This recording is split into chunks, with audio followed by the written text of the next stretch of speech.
Now what they are saying, transfer or unused NRB, okay? Transfer of unused RNRB also is there. Okay, transfer of unused, an amount of RNRB that was not utilized at the time of person death can be transferred to the deceased surviving spouse or civil partner. They will be unused on an RNRB on death of the first spouse. First spouse only, second spouse it is not. The maximum 175. The maximum RNRB exceed the value of main residence. In this case, the balance can be transferred to spouse. The maximum RNRB exceeded the value of the main residence. In this case, the balance can be transferred. On the death of the first spouse or civil partner, there was no main residence. On the death of the first spouse or civil partner, there was no main residence in the estate, or there was a main residence, but it was not inherited by the direct descendants.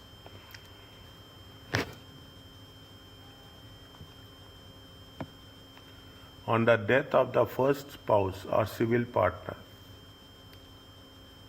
there was no main residence in the estate. There was no main residence in the estate, or there was a main residence but it was not inherited. In both the cases, 100% RNRB is unused and we can transfer to the surviving persons. The transfer of RNRB operates in a very similar way to the transfer of NRB.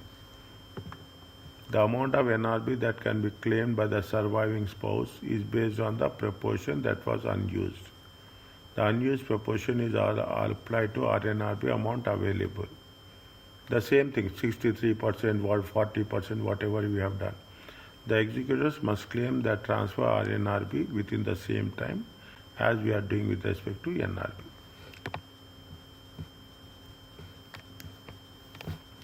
Little bit tricky one, okay? The little bit tricky one. The transfer is available even when the first spouse died before.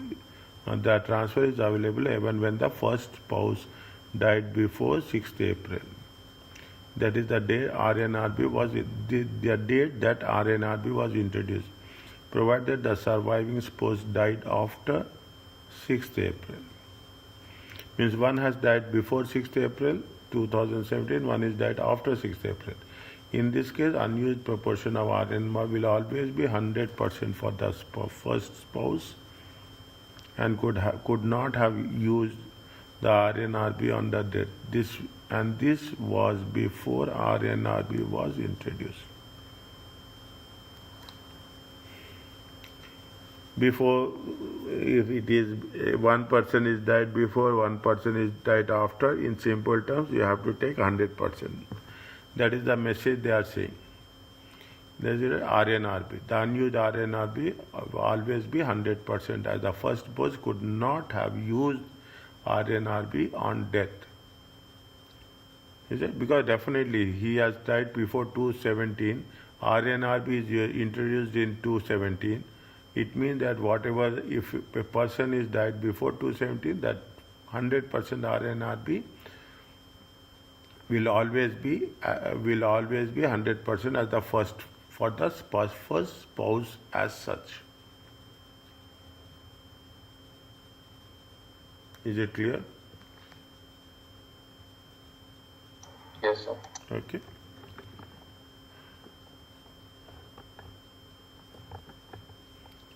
What they are saying? Isra died 24th days May.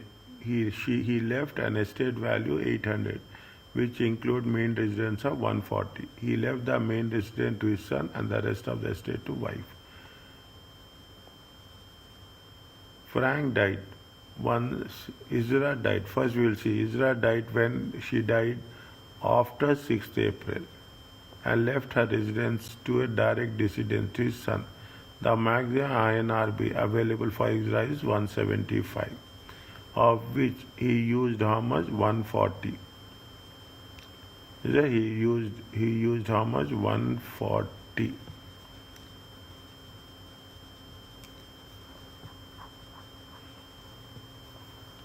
35,000. That is 20%. 35,000 means 20% of the unused. He used how much? 140. Is right? The main residence value is 140. 35% is left over, is unused and can be transferred to ILSA. The unused 20% is applied to RNRB on ILSA death, and therefore 35,000 will be added to RNRB. Okay, whatever the unused RNRB that RNRB can be added to the spouse. Okay, added to the spouse.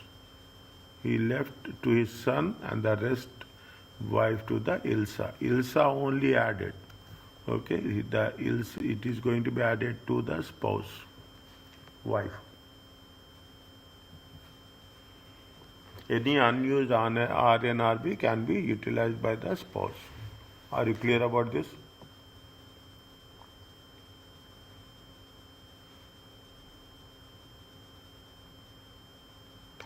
Yes, sir.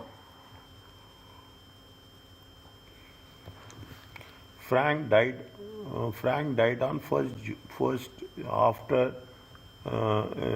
June 2024. His estate value is 1 million, include main residence, worth 175. He left the whole of his estate to his wife, Fleur. Both Isa and Fleur died on 1st February. Frank died after 6th April, and maximum NRB is 175. He did not leave a main residence to a direct residence. Therefore, 100% of RNRB is unused.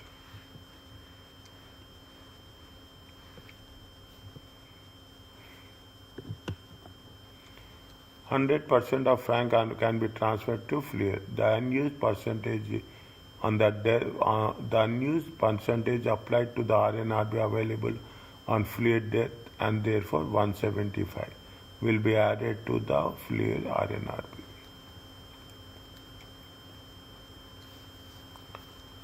One second.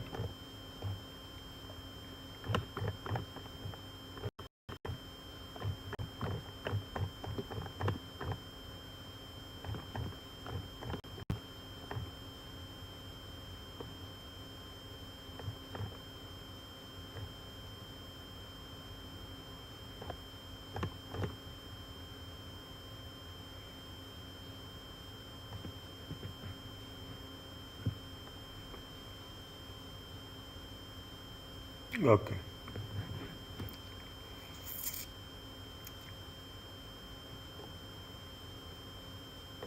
Yes, I want to check it, that's all.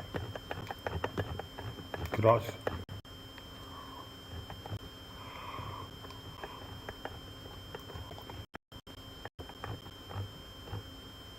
Are you clear about this? Why I just went, because I just want to reconfirm, that's all. Direct decisions. Children and grandchildren. Okay, children and grandchildren.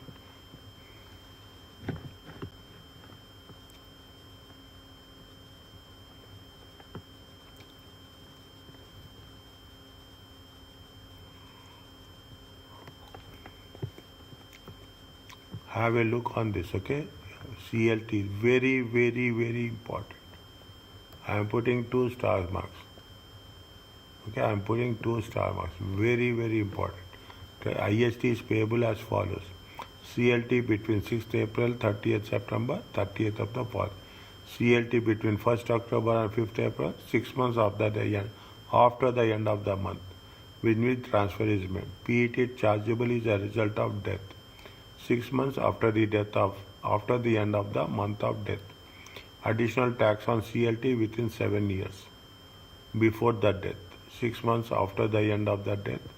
Estate of the death is on delivery to HMRC, or interest runs from 6 months after the end of the month of death.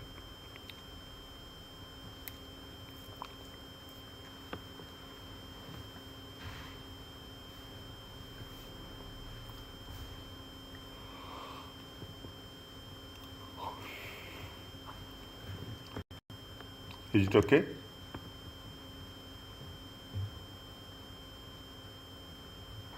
Yes, sir. Very, very specific. Okay, we'll come across again and again on this till the last moment. Yes, it is important to our individual to plan lifetime gifts to be tax efficient and to make a will so that individual estate is distributed in a tax efficient way. There are a number of tax planning measures that can reduce individual liability to IST. The overall objective of all IST tax planning measures are to minimize the amount on tax payable, to maximize the inheritance of the next generation. Fine, that is the basic objective. IST planning during the individual lifetime involves making gift of wealth as early as possible, as there are many advantages in making lifetime gifts. Lifetime gift reduces IST payable on death. As a result, as the assets gifted will not be included in donor's chargeable estate.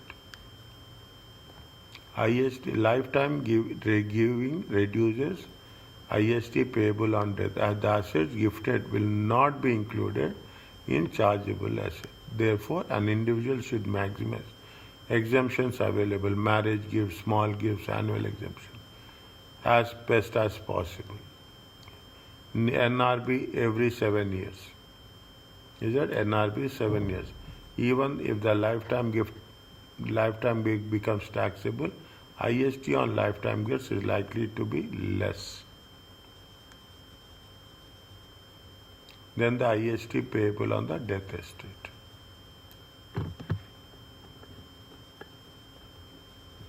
If the gift is PET, no IST. If the donor survives 7 years. These are the points. Okay, this will be tested in the section A or B. We will come across these things when you are doing section A or B.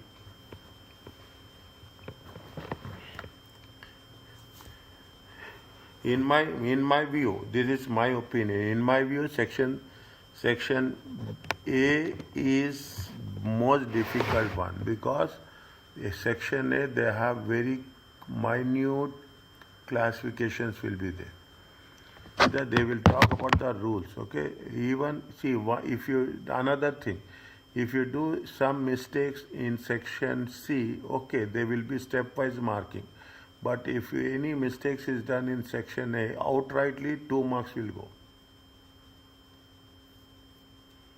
Okay, outrightly, straight away 2 marks will go. Whereas in section A, whatever if you are more or less following the rules, that will not be more penalized. Okay, that will not be more penalized. At least you will have some savage value. Okay, you will have something will be there for us. Is it right? But in section A and B, to the point. That is the reason we are talking about section. If the gift is PET, no IST payable. If it survives 7 years. If the gift is CLT, tax is calculated at 20%, no additional IST payable on death. If the survivor survives 7 years. I read again this. If the donor does not survive 7 years, taper relief will be available after 3. If the donor dies within 7 years, as simple as that. Okay, if the donor dies within 7 years, taper relief will be available after 3 years. A lifetime gift is valued at the time of the gift, and the value is the frozen. This locks the value of the appreciating. So any increase,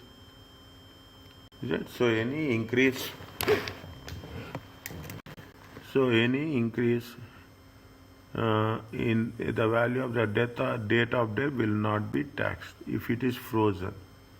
We have not come across that much here. Okay, that much point here. And one question is there, how it is going to be worked out in section B. Okay, in section B there is one question is there. Somewhere we will do. Exemptions such as normal gifts out of income, small gifts, marriage gifts, and AE may reduce it or eliminate value of lifetime gift. Fine. It is not necessarily advantage to gift all assets pre-death. The donor will want to continue to enjoy comfortable. Fine. ISD is not only tax that needs to be considered. Fine. Read this again. Okay.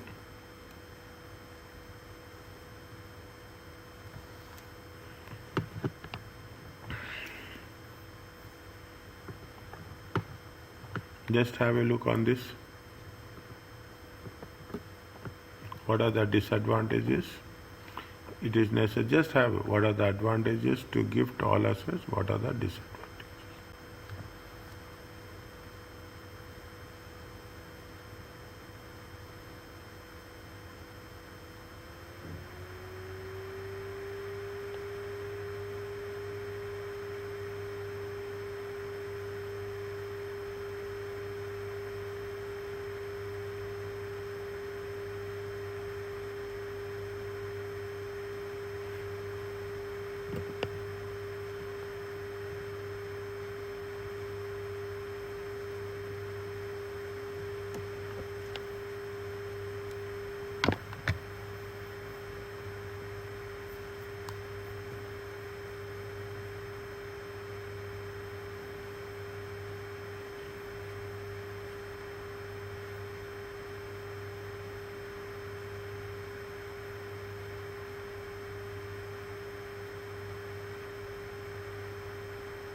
Yes, sir.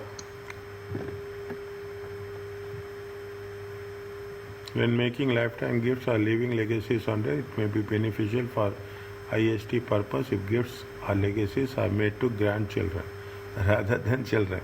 This avoids a further IST charge when the children die, thus keeping a generation. So smart gifts will then only be subject to IST once being inherited by the grandchildren, rather than twice on the death of the parent and the grandparent. Such planning depends on the children being independently wealthy, so they have no need for the inheritance. Are you clear about this?